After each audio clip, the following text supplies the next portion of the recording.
మీ ఎలాంటి వ్యాపార ప్రకటనలకైనా వెంటనే మా ఛానల్ సంప్రదించండి. గురుగారు, దేవుడి ముందు కృతజ్ఞత భావం చూపిస్తూ ఉంటాం. కృతజ్ఞత చెప్పడం ఎందుకని చెప్పి చాలా ముఖ్యమని చెప్పి మన శాస్త్రాలు చెప్తున్నాయి అంటారు. కృతజ్ఞత భావం అంటే దీంట్లో రెండు రకాలు ఉంటాయి. ప్రతి మనిషిలో ఉంటుంది ఏంటిదంటే యుగో. ప్రతి మనిషి చూడండి ఒక యుగో తత్వం ఉంటుంది, అవునా కాదా? గమనిస్తున్నారా?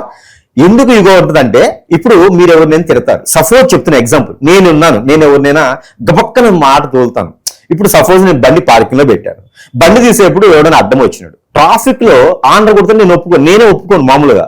ఇది ఏమిటంటే మనలో ఉన్నటువంటి ఇరిటేషన్, ఆ సమస్యలు, కొన్ని రకాల బాధలు, కొన్ని రకాల ఏదో రకమైన టెన్షన్స్, వీటి వలన మనలో ఉన్నటువంటి ఒక వికృతమైనటువంటి శక్తి ఒకటి ఏర్పడుతుంది.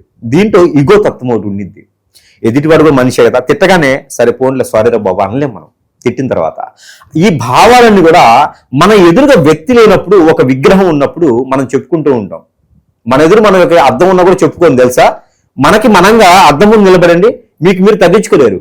బా నేను ఎంత అందంగా ఉన్నానో అనుకుంటారు. నాకన్నా అందగడేవుడు, నాకన్నా చందగడేవుడు, ఇదే ఉంటది అద్దం ముందున్నా కూడా. కానీ మనకి మనంగా స్వచ్ఛందంగా మనం ఎప్పుడైతే దేవుడా క్షమించి నేను తప్పు చేశాననేది ఒక్క దేవుడి దగ్గర మాత్రమే. మన యుగో భావాలు, యుగో తత్వాలు, మనలో ఉన్నటువంటి కామాలు, క్రోధాలు, పాపాలు, కర్మలు, క్రియలు ఏదైనా సరే నువ్వు ఇంట్రాగేషన్ చేసినా కూడా బయటపడరు. భగవద్గీత పెట్టండి, ఖురాన్ పెట్టండి, బైబిల్ పెట్టండి, ఎవరికి ఇష్టం వచ్చిన గ్రంథం ఆడ పెట్టండి, ఖచ్చితంగా దాన్ని నమ్మి, అందుకే కోర్టులో కూడా భగవద్గీత ప్రమాణం చేపిస్తారు, నమ్మకం. కాబట్టి ప్రతి మనిషి కూడా తన స్వభావం కానీ, తన భావనలు కానీ తను వ్యక్తిపరిచేది ఒక్క దేవుడి దగ్గర మాత్రమే. దేవుడి దగ్గర మనం క్షమాపణ కోరుకుంటాము.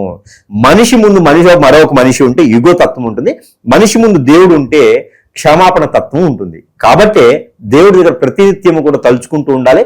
మనం చేసే ప్రతి పనిలో కూడా దేవుని తలుచుకుంటూ ఉంటే దేవుని తలుచుకున్నట్టు కాదు. దాని వలన మనకి రెండు ప్రయోజనాలు ఉంటాయి.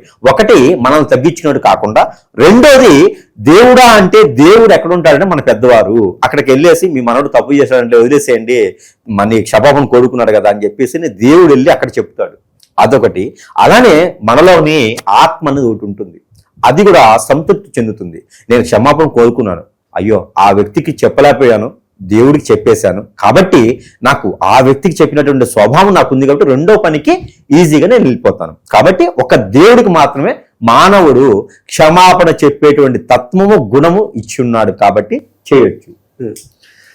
చాలా అనేకమైన ధర్మ సందేహాలకి మంచి విశ్లేషణ అందించారు. ధన్యవాదాలు.